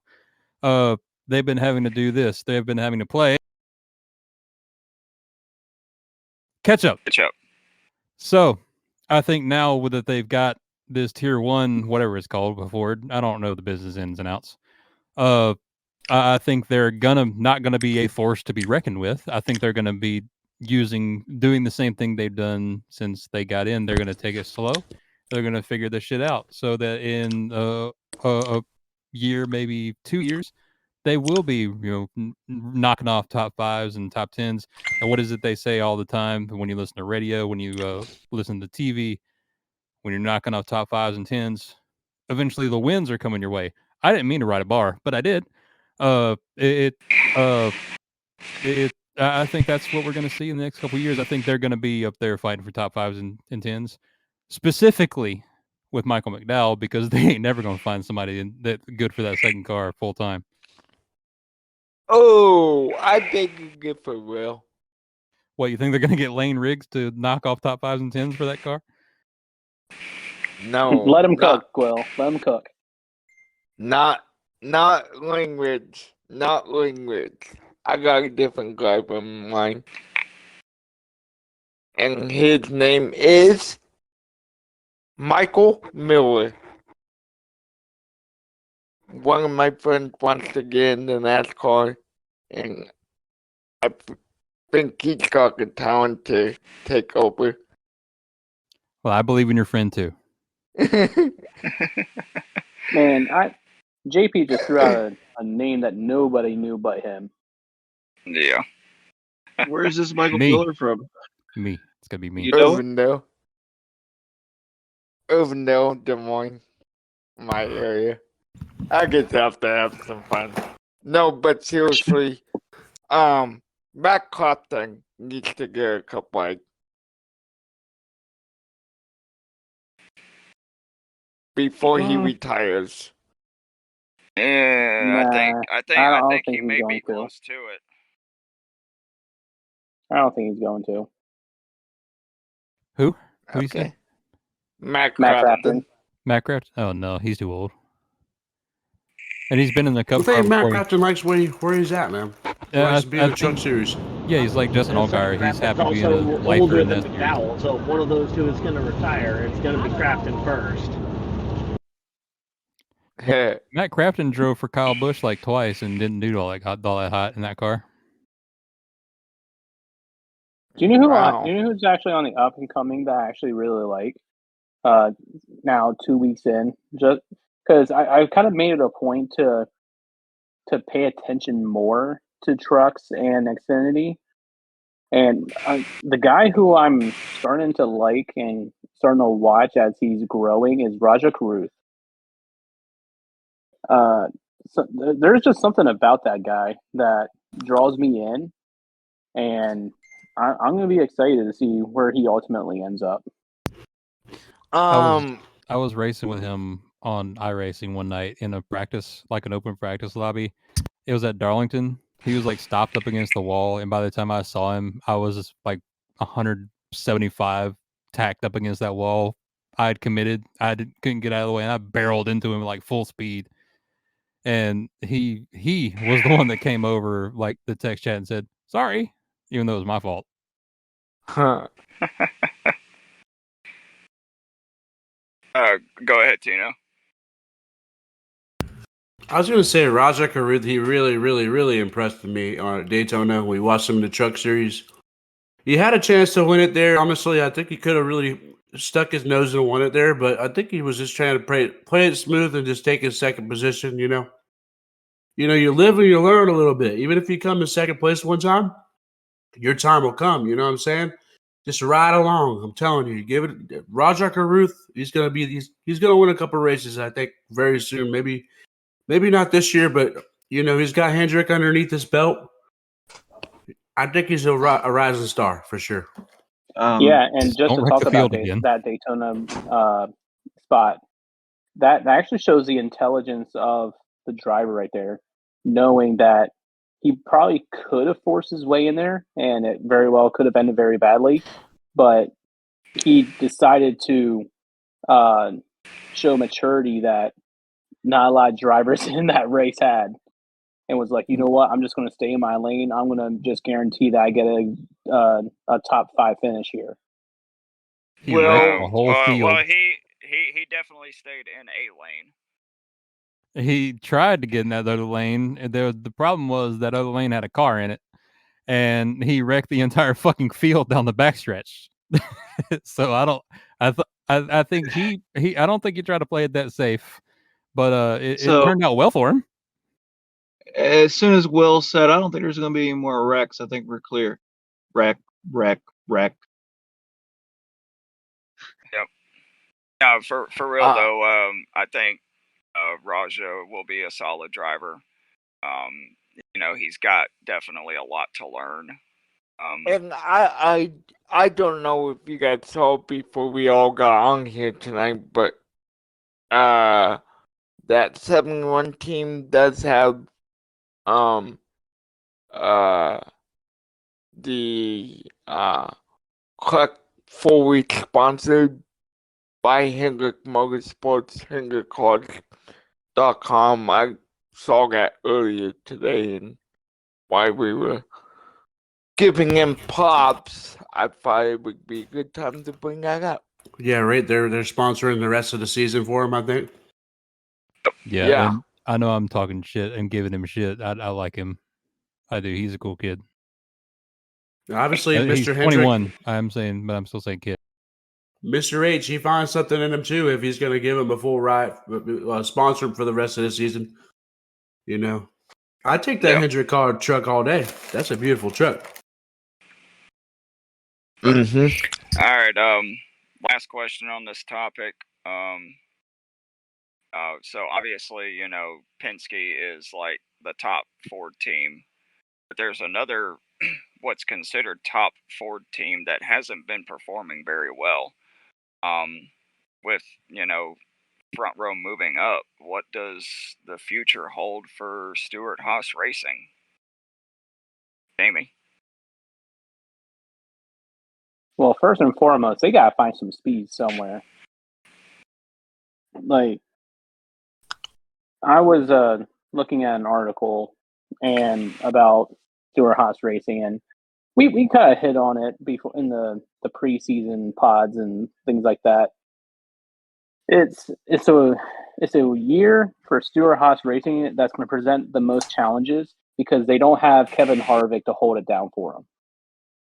I think a lot of their vulnerabilities, a lot of their lack of speed, lack of equipment was kind of hid under a rug because you had Kevin Harvick at the wheel of one of their cars and was showing them what a really good driver could do with, at this point, mediocre equipment. So they got to figure something out, or else their future is going to look really off for next year. I don't know. I just got a bad feeling about that whole team for this year. What about you, Will? I think they need to cut 2 cars out of that organization and just be a 2-car team. That'll cut 2 charters out. But I mean, at that point, maybe Dale Jr. will spend a couple pennies to buy one. But yeah, I think I don't think there's any way to say it other than they suck. They're not great. Kevin Hart. I don't even think Kevin Hart finished in the top 10 in points last year, and he was the best car they had. But that's just because it was Kevin Harvick. I don't know what anybody really sees in Josh Berry, to be honest. He won one race at Martinsville and made everybody really happy because he's this short track racer kid that went up and won a race in the big leagues driving for junior, and now everybody thinks he's the best thing since sliced bread. Hold up, Ryan. Ryan. Kind of say something. While substitute driving for Annette. What was that sound? It looked like somebody left and came back, but nobody went anywhere. But yeah, I don't think I can sugarcoat it in any way other than saying they suck, and they need to drop 2 cars. Well, I'm going to jumping out with the real here and say this: if they don't get their crap together, they will have to suck their doors in 4 years. Completely. Well, I've got an opinion on it, and I'll save it till after everybody else goes. Go ahead, Ben. And we're talking about Stewart-Haas. Yeah. Like what is the unfortunately what do you think the future holds for them after the whole front row alliance deal and all that stuff? Oh, it all depends on how they perform. Talent-wise, I think Briscoe is probably the best bet. Josh Berry's next. Custer and Gregson, they're mid. But Berry and Briscoe. Don't forget Ryan Preece. I was say Custer's not in the Custer's right now. It's Ryan Preece is down there. I didn't even see him. Yeah, Ryan Preece is good. I mean, you can always put Priest, Briscoe, and Barry on a team and get rid of Gregson. I don't think you need 4 people on a team, but if they're going to join another team, who's on the? Are they joining the other team? Is that what's happening? Or are No. they just no? No, I think the question is just what with What do you think happens to them? Like if they don't pick up their performance with Front Row becoming a top or possibly becoming a top team. I think I think it should turn into a 3-team instead of a 4-team. I think Gregson's holding them down. I think Priest and Briscoe and Barry can hold it down, and I think Gregson's holding them. So we've also only seen Gregson in the 10 car for 2 races. 3 if you count the LA Coliseum. Did he make the big show at the Coliseum? Yeah, he did. He did make the show. He was like 3 laps down by lap 20. Yeah. I mean, they can always bring it Riley Herbs, or however you say his last name. Hertz. Yeah. I pronounced it Riley Hertz. Do we really need a third monster car out there in the Cup Series? Get rid of his sponsor. Give him a new sponsor. That's all. There you go. That'll piss him off. Ryan, do you have a thought? Yeah, so what I see for Stuart Haas's future is that if they can't pick up the performance with Ford, their best hope for viability as a true top team would be to potentially be the catalyst for this mystery third car coming in 2027 or whenever.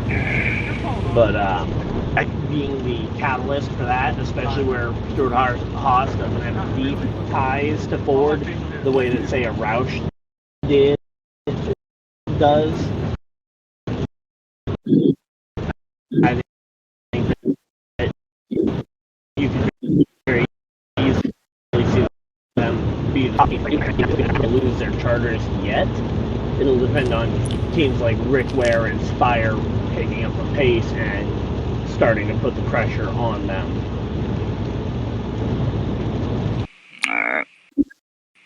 Tino. Yes, sir. Well, what are your thoughts, sir? I think so for the question again, because I was listening to him, Stuart Haas. What was the question about Stuart Haas? Again, what do you think the future holds for them? Since Front Row has become or is on the verge of becoming a top Ford team. Okay, yeah. I think Stuart Haas Racing, I mean, they got a really good chance of winning maybe a couple races this year. I think Noah Gregson's a good driver. Is he good enough to win a race? Maybe not. He's still got get his feet wet a little bit. I mean, Josh Berry, he's a good driver, but I think he's more like just like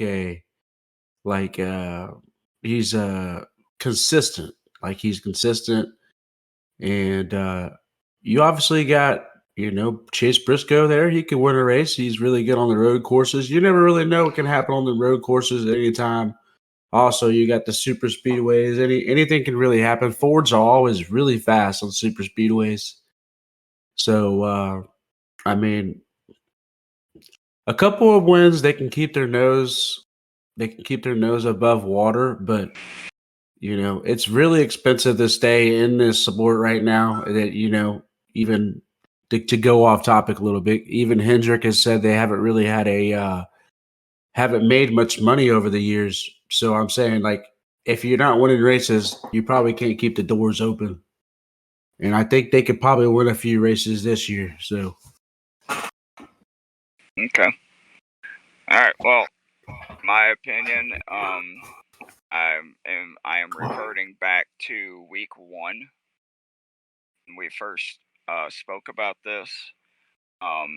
If you guys recall, this is the last year that Stuart Haas is under contract with Ford. I am still predicting in 2025 that Stewart Haas switches over to Chevy and Dale Jr. buys into the team and becomes a co-owner. And he gets Barry and Gregson back under his wing, and they go out and become a top Chevy team, and we finally get to see Dale Jr. as a quote-unquote owner in the Cup Series. I don't know if that would turn them into a top team, especially with how deep the Chevy ranks are. I mean, it's a very deep field to compete with a Chevy. RCR, Well- Hendrick. Yeah, really you got just RCR Hendrick. you got RCR Hendrick, and I mean, really, let's be real. You also got Trackhouse. Let's be me. Yeah. Let's be real for a second. We all know that Cup Series is hard. So for a team to go and pick up Dale Jr. as a co-owner, it's going to be growing pains. I'm sorry to say, I don't think Dale Jr. is the answer. If Dale Jr. is the answer, he needs to buy a lotto ticket. I think I understand what you're saying, but I also understand where Greg's coming from, because two of the drivers currently racing for Stewart Haas race for Dale Jr. So that they have that relationship there. I can see it happening. I also just don't like this timeline, because if Junior's going to get in Cup, he needs to do it on his own, like with his own team, and not pussyfoot around it and buy into another team. Oh, he's already gone on record and said that he's most likely not buying charters because they're going for like 40 to 45 million a piece right now. He said he thought about it, but at the same time he didn't want to spend $90 million on two charters and them not perform the way that he wanted them to perform. If that's what they're going for, let me go tell somebody I have a charter. All right. Well, it could be one of the only people to use, like, get promoted by Hendrick and use Hendrick Motors, maybe. Yeah. Or they can go to Toyota. Yeah, I was thinking that. I was like, they could have shocked. They could shock the hell out of us. You know. He's go to never drove a Toyota, Toyota. Come on. Like I don't Legacy want Motor more Club did. competition. He would Jimmy never drive a Johnson. Toyota. Jimmy Johnson want never more drove a competition. Toyota, and now he is. Well, that is damn weird, too. And that's kind of why I've suggested potentially branching out with a potential fourth manufacturer when and if it comes. Because all three manufacturers realistically now have plenty of depth at the projects. Toyota being the lightest, but they now have what, 9 full-time? What is it, 8, 9 full-time cars? No, they're not. Yeah, I did hear about them running some cup practices with the Kias. I'm just messing with you. That would be horrible if they put Kia in the Cup Series. And man. Harrison Burton Is wins that the a Daytona 500 possibility? in his number 21 Optima. I mean, Kia does have a nice car out right now, though. No, I don't. If Kia did come into NASCAR, I don't think it'd be the Optima. I think it would be that Like damn a Stinger?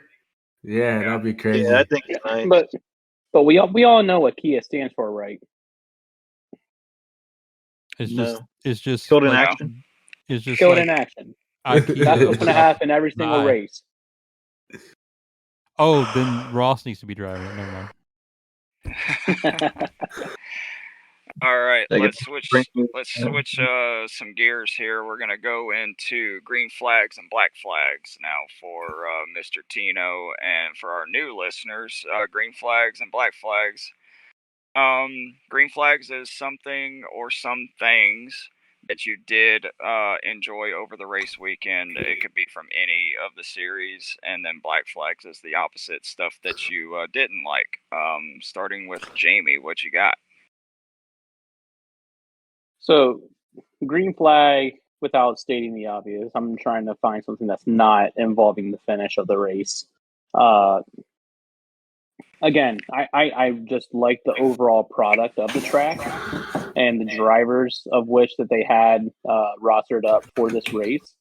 I think just from a talent level, once again, that each driver has an exceptional amount of skill to be able to pull off a race that we had got from Atlanta. So that would be my green flag. My black flag, have been kind of holding on this one, so it's not from this weekend. My black flag, I'm throwing it on JP.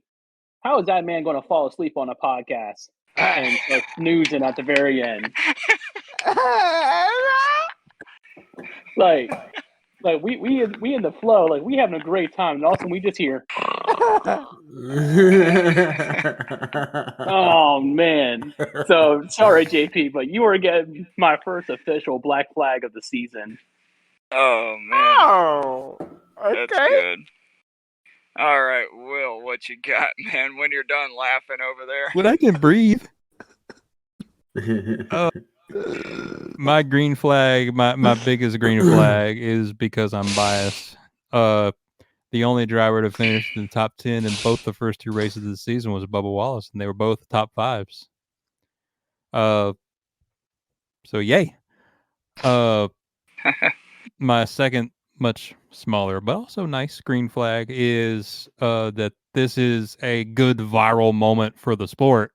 Is this finish, and the reason is it's my green flag, and it's not just me mentioning it once in the show, is because this is a viral moment that goes viral that new fans can actually come back and see.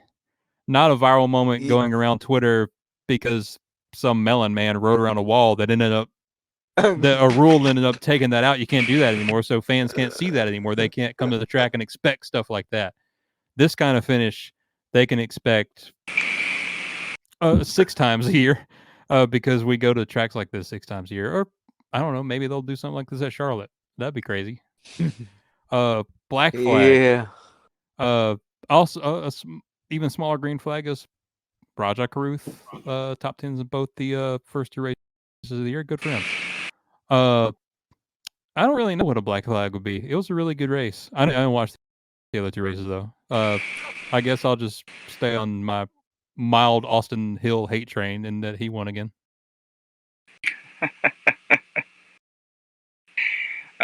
Ben, what you got? I would go with my green flags would be Suarez winning, exciting finish. Bubba Wallace doing good again. Black flags, Joey Logano with his penalty.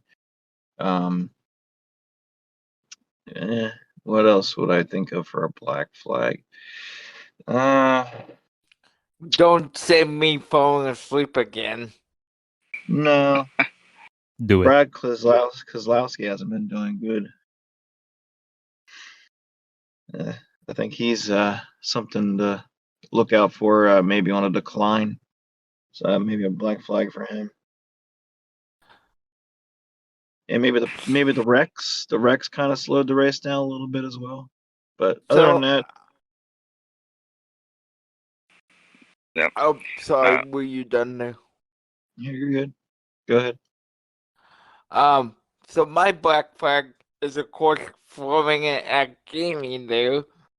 For teasing me about falling asleep, but my real black flag has to be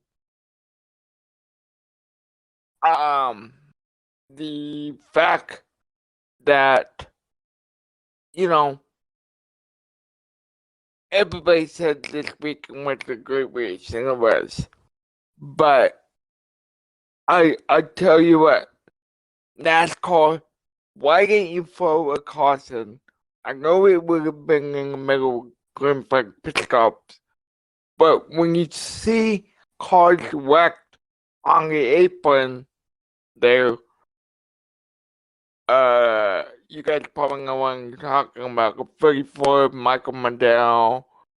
I can't remember who else was involved. William Byron. Jesus Yeah, boy. Will and Byron. Factor in that Michael McDowell only lost, what, one lap off of that? So I guess that would be my back from my green flag is that finish was fun to see. I'm happy for dinosaurs. And my second green flag has to go to Walter Carruth. That kid is really improving as a driver, and I expect him to do some big things now that they're not worried about sponsorship of that number 71 clerk, Spire Motorsports entry. All right. Ryan, what are yours? All right, so I think my green flag should be a pretty obvious one, but Mike McDowell on the pole position. And my black flag is that Mike McDowell did not choose to make it a Front Row Motorsports 1-2 start when Logano got handed the penalty. Come on, the front row joke was right there. But, yeah, no, in all seriousness, McDowell on the pole, definitely one of my biggest green flags of the weekend, along with, obviously, the finish that everybody's talked about up to this point. I think my black flag has got to be something related to that Xfinity race, because how on earth they were able to go, what, the expected fuel range was, what, 70 to 75 laps? They went 85 laps. Well, Austin Hill went 85 laps. The rest of them didn't.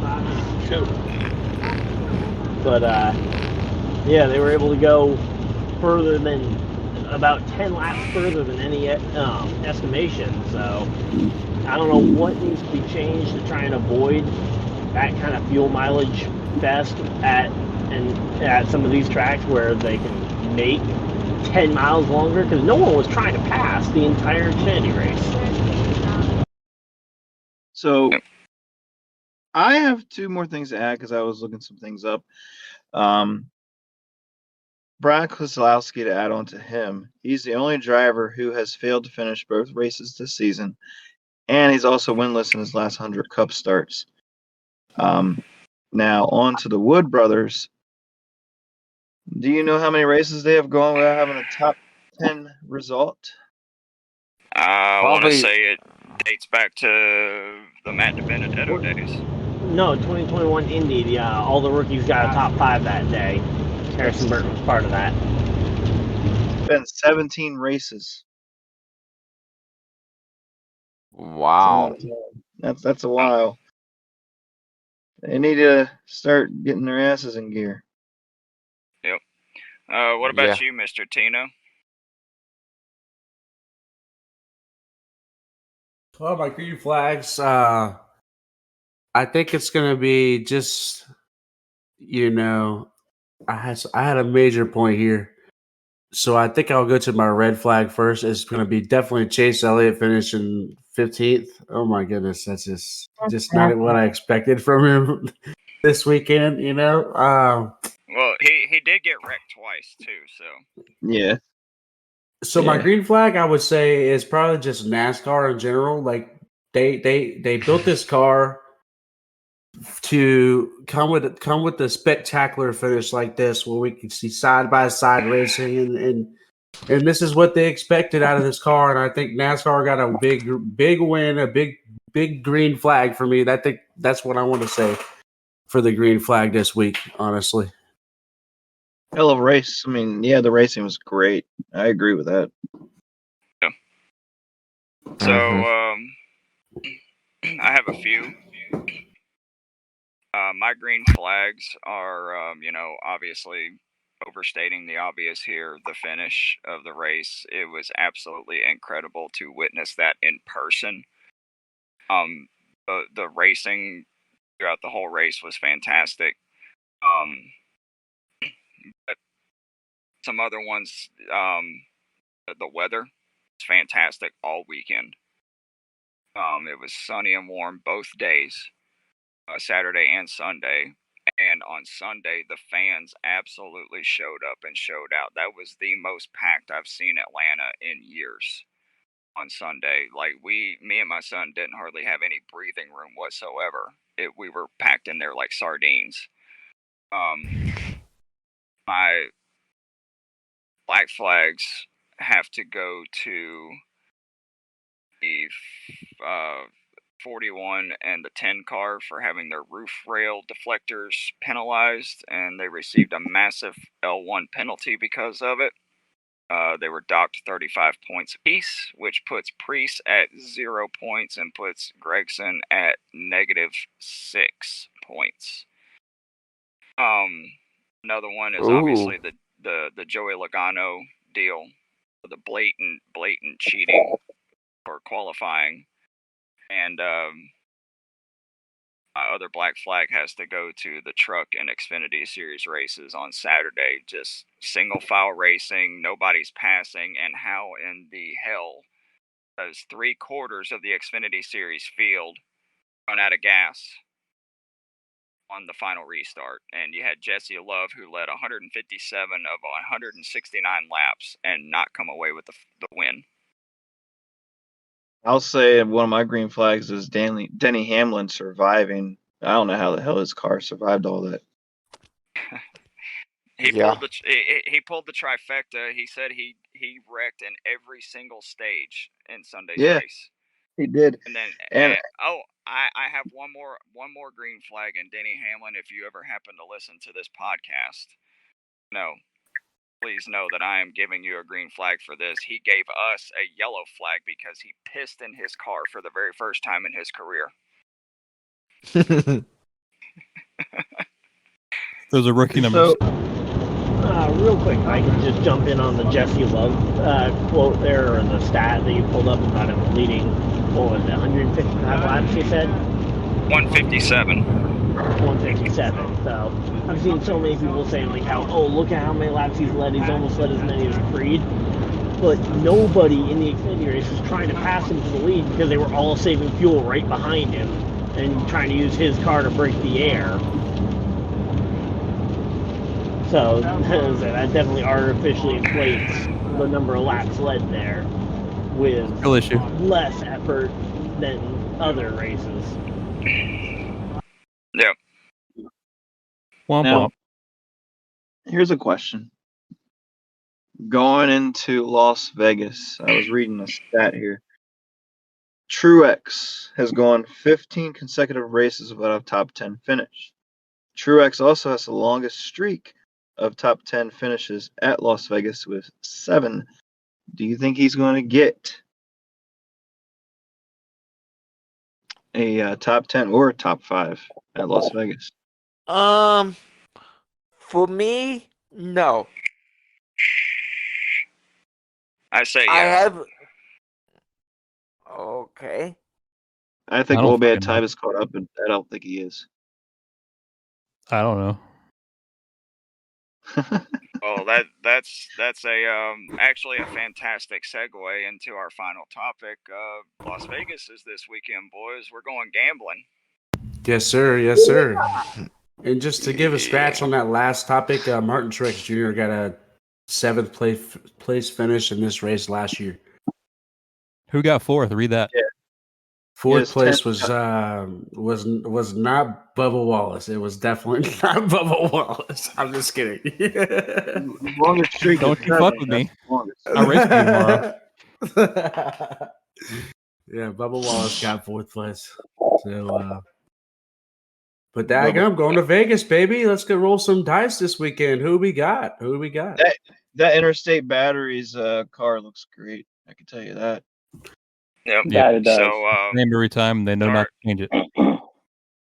Starting with Jamie real quick.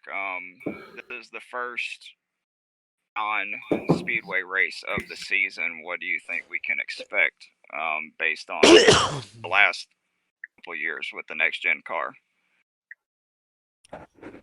I mean, Last year was kind of like an anomaly year because everyone was still trying to learn the cars. I think now having more time in their belt, more understanding of the equipment, and yes, we got new body builds for both Toyota and Ford.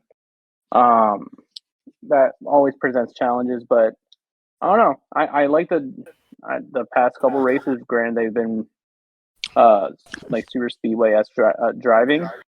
The product has been really good, so I got nothing bad to say about Vegas. I like the track. I think the racing there has always been great. I'm just excited to see what it turns out to be. Will? Phone I think this car works really well for these kind of tracks because of the reduced dirty air, so people can race closer for longer. I still think it'll be a fun mile-and-a-half race that doesn't involve restrictor plates. What about you, Ben? I'm looking forward to it. My bold prediction is Kyle Busch is going to get his first win there. Fuck you, Kyle Busch. I still hate you. Tino, what you think, man? All right, guys. I think Las Vegas is going to be an interesting race. We're going to have a lot of stuff going on the racetrack that maybe even Fox might not be able to cover again. You know, they'll just zoom in. I think they'll just That's zoom actually in. my official black flag, by the way, Greg. I just had so much fun poking some fun at JP, but that was my major black flag for Atlanta, is just the lack of coverage, because there was a ton of stuff going on at Atlanta that we just did not get to see on TV. You still awake, JP? Of course. Yeah. Dale Jr. said the same thing. But just reading a little bit on the Las Vegas odds. You know, you're in Vegas, you got to read the odds. You know, because anyway, they got a 60-1 long shot on Kyle Larson to win. Or I'm sorry, Kyle Larson is a 21-5 favorite. My apologies. So I should put money on Kyle Larson. Yeah, so Kyle Larson, I guess, is your money shot for that race. Money shot. Val Venus. Yes, sir. And I mean, I just think it's going to be an interesting race, and I look forward to watching it, man. Yeah. Hey, based on odds, Tino, since you're looking at that, based on odds, who would you say is the sleeper pick? Okay, so a sleeper pick. Well, with Ty Gibbs. You got Michael McDowell at 100-1. So if you put, obviously that's a crazy pick, but a sleeper pick. Let's see, somebody who can just come out of nowhere and just win the race. Obviously, Kyle Busch. We'll talk about Kyle Busch. Maybe Tyler Reddick in the 45 car. Ty Gibbs. Why, I'm not going to say Ty Gibbs. I wouldn't say Ty Gibbs for sure. What's his anyway? What's his? Ty Gibbs is 25-1. The lowest being JJ Yelly at 5,000-1. There's your sleeper pick right there. 5,000-1? Yeah. They got Christopher Bell. 5,000-1. Put a $10 bet on him. Christopher Bell and William Byron are the lowest odds. Like pretty much like you would win money if they won. But yeah, I'm looking forward to the race, man. I'm excited to see him go roll the dice this weekend. Well, speaking of odds and rolling the dice, we are going to move into our race picks. Now, with this being Vegas, we decided to do something a little bit different this week. Mr. Jamie has created a wheel with all the drivers' numbers on it, and each person, they will get a spin, and whatever number that wheel lands on, that is their pick. Now, we did have some spins earlier today. I can say that Ryan won with Atlanta with his Ryan Blaney pick this past weekend. So he is the current points leader right now, but Ben is not too far behind. But Ryan had his spin already, and he spun Christopher Bell. My buddy Brandon spun Corey LaJoy. And my wife Ashley spun Denny Hamlin. So, Jamie, whenever you are ready, let's get a spin for Ben. Please All right, no here we go. Please no Burton. That's all I ask. Burton. I'm just kidding. I'm just joking. You got Martin Truex Jr. Nice. He better get top 10. Hey. MTJ. It almost looked like you were getting Harrison Burton. All right. It almost. Miracle order. Now, let's get a spin for me. Bloop. Drum roll, Survey please. says Eric Jones. Eric Jones. Ooh. Okay. So if Will gets Bubba Wallace, then it's rigged. No, I'm All right. kidding. Mr. Denny Rumble, who is not here tonight. Boop. If it lands He's on gonna the get same Bubba. driver, you have He's to gonna spin get it Bubba. again. Ooh, he got Kyle Larson. Oh, he's gonna be happy with that pick. He's gonna fucking win. All right. Now let's go to Will. Bubba Wallace. Logano. The number 16. Is that AJ? Derek Kraus. Allmendinger? I got Derek Kraus, baby. Is that AJ Allmendinger, Jamie? No, it's Derek Kraus. I was thinking Allmendinger, but Derek Kraus. Oh, I guess Allmendinger's in there. is Kraus is like mid, right? I don't guess. fucking know. I don't know who he is. It's his debut, I think, this weekend. It's his debut, so he's gonna DNF. So it really is there. Oh, okay. Wow. I thought you guys were like messing. No. All right, Jamie, spin for yourself, sir. Boop. Oh, Keselowski. I'm just kidding. You got Cindric. Austin Cindric. Cindric. Whoa. All right, Tyler.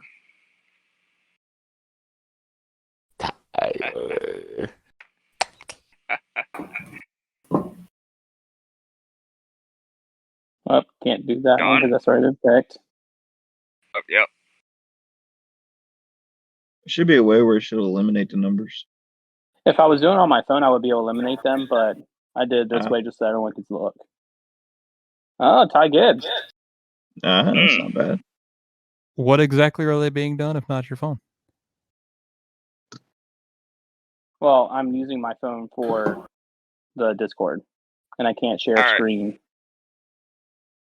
All right, Brett is next. Oh, he can't get Jones. He's so sad.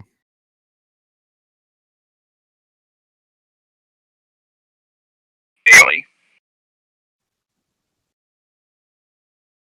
Who was it? JJ Yaley in the 44. Mr. Plus 5,000. Yes, sir. All right, and That's the a lot of last money. spin is for JP. I'll give it to my good. I'm gonna give you the 7. Let's give Haley Deegan. Haley Deegan. Well, don't get too excited because you can't get Kyle Larson. Nemechek. Picked. And that's who he picked originally before we decided to do this idea. Oh, it's Dylan. Austin Dillon. Austin Dillon. That's not good either. He's not doing hot. This should be interesting this weekend. All right, let's just throw one in there for our guest for this week, Valentino Yeah, Fazio. let's throw in one for Tino. Let's throw one time for him. He can keep doing it if he wants, and we can just add him on. Maybe he can catch up. Never know. Yeah. The Who's 38. that? Is that Toddy G. Todd? Todd Gilliland. Running with front row.